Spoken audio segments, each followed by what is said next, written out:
Welcome to The Art of Medicine, the program that explores the arts, business, and clinical aspects of the practice of medicine. I'm Dr. Andrew Wilner, and today we have a very exciting guest, a physician author. But before we get started, I'd like to thank our sponsor, Comp Health. If you're a physician looking for a new job or considering locum tenens for the first time, make sure to check out Comp Health. I've worked locums with Comp Health, and I appreciate the personalized experience I have with my recruiter, who is dedicated to my specialty and knows my needs and goals. Comp Health also offers full-time permanent jobs if you are looking for a longer-term switch. For more information, check out comphealth.com. Now, without further ado, welcome Tammy. Thank you, Andrew. I'm happy to be here. Tammy, I asked you to be on the show, and I'm thrilled that you are because you are a very humble, I'm sure, but very dedicated writer. And I have a big place in my heart for writers. It's something I've been trying to do for years and years. And I see that, is it your first novel that was just published? That was my debut back in March of 2021. Right, but let's be clear, it's not your first writing. You've published No. many other pieces, isn't that correct? Lots of medical articles in anesthesiology and medical education. And then I co-wrote a introductory textbook for anesthesia many years ago. And we're working on the third edition for that. And any short stories, poems, things like that? Quite a lot of short stories. They're pretty much all of them are on my website. I have one about to be published in an anthology for a dog rescue place about dogs. Figure. Well, since you mentioned it, where can people find you? What's your website? My website is my first initial and last name, www.euliano.com. And there's short stories there, information about the book and the sequel that comes out in January, and a place to get on the newsletter and ask me questions if you have any about writing or medicine or whatever. Perfect. I'll put that address in the show notes and also here on the screen for those who are watching on YouTube. I'm going to jump ahead. You said there's a sequel, so there's already a sequel. Was it conceived that way, or you got to the end and you said, "Oh, there's more. I have to keep going"? How did that happen? Well, I wrote the first one, and I tied it all up as if it was a single book, but I really fell in love with my characters, and I kind of liked their universe. And when I found a publisher, they asked me to make it a series. And there's only so many bad things an anesthesiologist at an academic institution can be faced with, sort of like the Murder, She Wrote Cabot Cove phenomenon. So anytime you have an inventor sleuth, it's a little challenging to make a series, but I'm taking her other places in book 3. She's going on a mission trip like I did to Haiti. So it's fun to try and come up with different plots that involve the same characters and have them grow and change. Yes, I've done many medical missions to the Philippines, and there's probably some fodder there for some a novel. There are bad guys and good guys and desperate situations. Right. So let's go back to the beginning. Why sit in a dark room and write a novel? Well, I sat in a less than dark room for many years. My career sort of had phases. I was super into medical education for the first 10 years of my career. And then I got a pretty good research program going and got some patents and spun off a couple companies with my husband to make medical devices. And then I became the residency program director and did that, sort of the natural progression of academia. And then my kids were in high school, and I was on a trip with my husband, and it just occurred to me how miserable I was at work. I love taking care of patients. I enjoyed teaching. I hated administration. It was not playing to my strengths.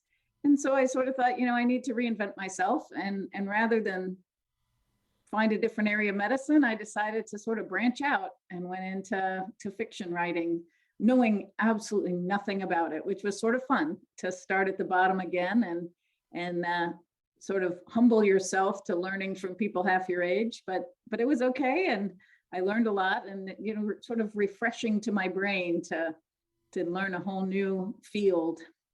Right, something fresh, something, and obviously you appreciate a challenge. Yes. So, how far back was that day until the day the novel, the day from what was the timing from the day you decided to write the novel to the day the novel was published? It was about 7 years. Right. So 7 year Not quick. gestation and a little training period along the way, right? Very much so. Multiple versions of the same story. Um, I realized I got some really great advice that taking all that time to write it and then edit it and then get it rejected and then rewrite it and then get it rejected some more, that I needed to use my creative side again. So someone suggested I write short stories, which I don't really read them, but so I went back to the drawing board literally and learned how to write short stories. And I learned a ton about the craft of writing.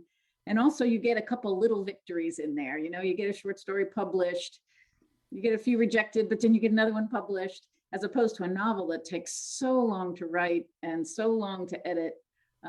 So that really propelled me forward after I started doing that. So you did both simultaneously. I did, yeah.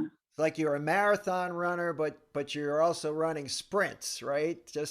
Yes. It's sort of, I would take a break from the novel and write a couple short stories. I like that. I like that. So let's see. And novel 2 is already done. It's done, and we're working on the cover right now. The publisher gave me one that I wasn't crazy about, so now I'm pretending like I know how to use Paint Shop Pro and making some edits to the cover. Yeah, the whole business is just so foreign to me. It's I'm glad I have a publisher that's wonderful and takes care of everything. Tell us who is that? Who is that? It's Ocean View. It's actually a physician. She's Pat Gusson is a family practitioner, retired, and her husband was a person at Johnson and Johnson, a big league there, and they formed a publishing company, and they publish a lot of medical fiction. And they're just wonderful people to work with. A little smaller press, so it's not one of the big five sort of massive engines, but they're great. I didn't feel like I wanted to learn everything I would have to learn to self-publish, so I was grateful to use a real publisher that could handle all those things that they're really good at and I'm not. Yeah, that's wonderful. That's really exciting. And so they said, "Gee, we like this. How about do more, Yes, right?" that's basically what happened. Yeah, when we signed the contract, they said this is for 2 books, and then as soon as I turned in the second one, they said we'd like the third one by the summer. And we said, "Oh, I'll have to get busy because I'm not fast yet." Well, yeah, I think fast is overrated, right? Fast and art don't always. I think Picasso is really fast, but a lot of things just take time to do properly. I would agree. There are people who churn them out way faster and probably with far less rewrites than I do. But medicine, we're perfectionists, and it's impossible to be perfect in fiction because there is no perfect. But I could edit a sentence forever, and I have to fix myself of that. Yeah, well, when is it done? I think that's always hard, right? Right. Did you get some helpers, people who don't like you and ask them to read it so you could get some real criticism? I do. I have 2 critique groups that I'm in. So I submit to them 2,500 words at a time, and we cut them to shreds with each other in a positive way. And then once the book's done, I use some beta readers that are not writers, they're just readers. And they are really terrific about saying, I got lost here, this didn't make sense, this medical terminology is too much, or I'd like to understand more. So it's really helpful to have both writers and readers, at least for me, to read what I write. And then, of course, Ocean View has an editor that goes through it after I'm satisfied and finds other problems. Did Ocean View find these beta readers for you, or was that your own mission? No, I actually, I've had people who've read other stuff and say, "Oh, I'd love to beta read for you," and they're great and they're very kind, but they're too kind. These are people I've found on Goodreads, which is a website. They actually have a whole section on beta readers where you just submit what you wrote and what you're looking for in a beta read, and then I got, I think, 25 responses within 48 hours of people offering to beta read it. For free? I did it on the charged site, so it was between $50 and $100 for them to read an 80,000 word book, and I got them back within 2 or 3 weeks with very detailed comments. There is a free section. I haven't tried that, but you thought it was a good investment, a really good investment. Yeah, I mean, compared to an editor, which can be thousands of dollars, I used a developmental editor for another novel I wrote, and I got great, useful feedback, and I can afford it, but it took 9 months and and it was, several $1,000s. So the beta readers get back to me quicker, and they're not going to tell me how to fix a sentence. They're just going to say, "Hey, I don't like this character. If that's okay, good. But if you think I want to like them, then you better make them nicer." That sort of just very much reader-based feedback.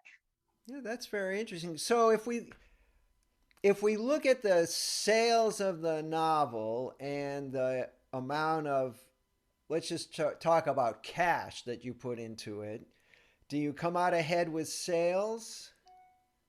Pretty much nobody comes out ahead. I mean, I think they said that the median income for a writer is somewhere around $10,000 or something like that. And that means that all the rest of us, pardon? Per book, per year, or? Per year. Per year. Yeah, it's very hard to make money as a writer until you have a backlist. So you need to have lots of books out there so somebody can read one and then choose to read the next 4. Okay. Traditionally published, I think the average is somewhere around 8% of hardcovers and maybe a little more of ebooks. And then if you spend any money on advertising, it's basically sunk costs. Right. So it'll be a wash, right? Yeah. So it's not something you go into expecting to pay the bills, unless you either write really fast so you can get a backlist really quick, or maybe you have a very, you're a better writer than most of us. I write because I love it, because it's a passion of mine. I want people to read it because I have things I think are worth saying about end of life issues and fertility issues and sort of the ethically murky areas of medicine I enjoy writing about. But I don't expect to live off of my income from it. Now, you don't have a pen name, so is there any blowback, from your university? Are you concerned that some of the issues you write? I know there was a physician, you probably read, Jeffrey Lieberman, happened to make some offhand comment on Twitter, and now he's out of a job. Right.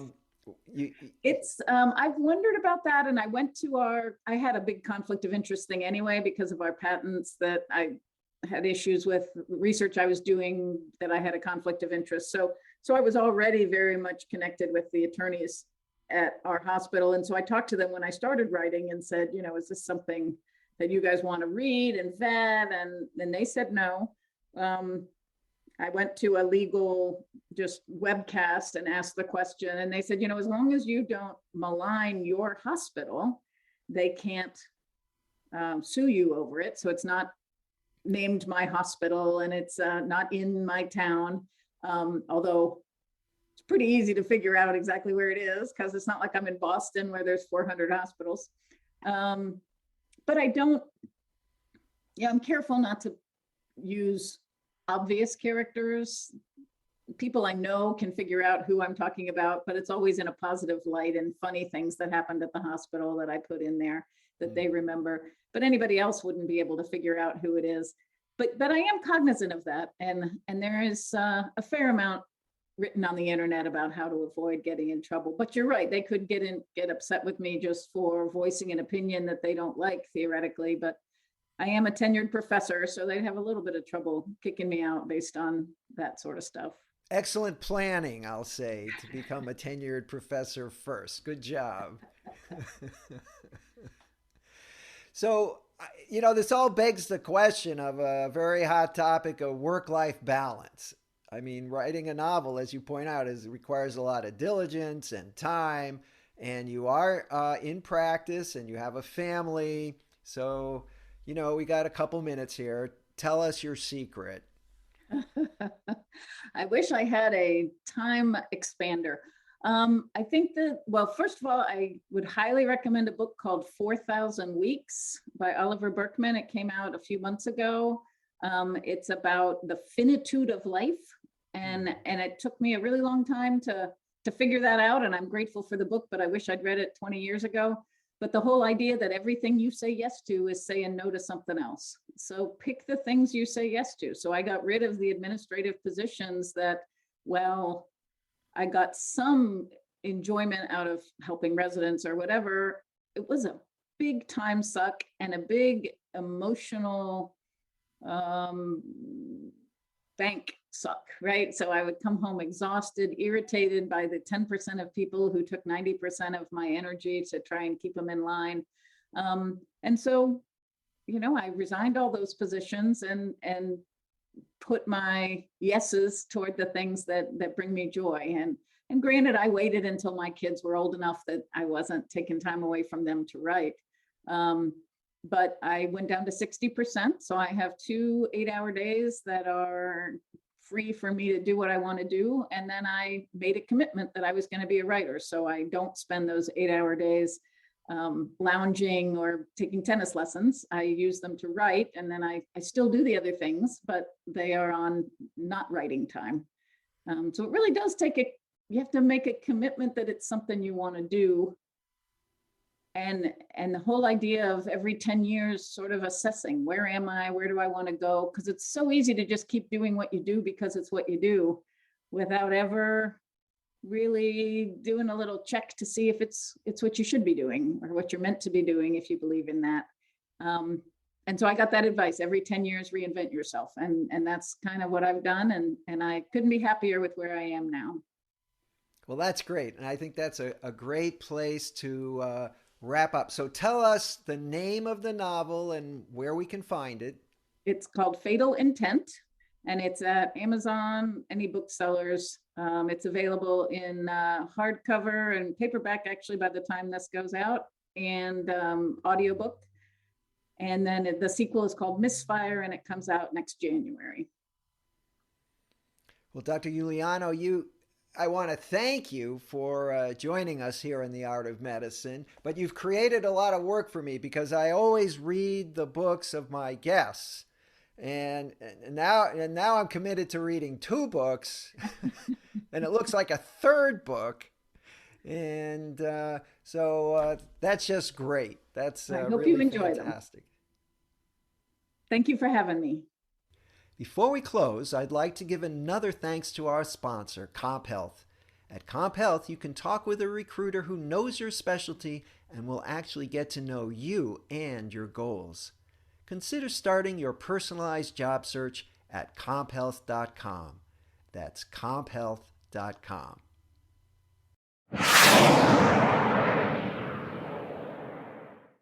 This program is hosted, edited, and produced by Andrew Wilner, MD, FACP, FAAN. Guests receive no financial compensation for their appearance on the Art of Medicine. Andrew Wilner, MD, is Associate Professor of Neurology at the University of Tennessee Health Science Center, Memphis, Tennessee. Views, thoughts, and opinions expressed on this program belong solely to Dr. Wilner and his guests and not necessarily to their employers, organizations, or other group or individual. While this program intends to be informative, it is meant for entertainment purposes only. The Art of Medicine does not offer professional financial, legal, or medical advice. Dr. Wilner and his guests assume no responsibility or liability for any damages, financial or otherwise, that arise in connection with consuming this program's content. Thanks for watching. For more episodes of The Art of Medicine, please subscribe. www.andrewwilner.com.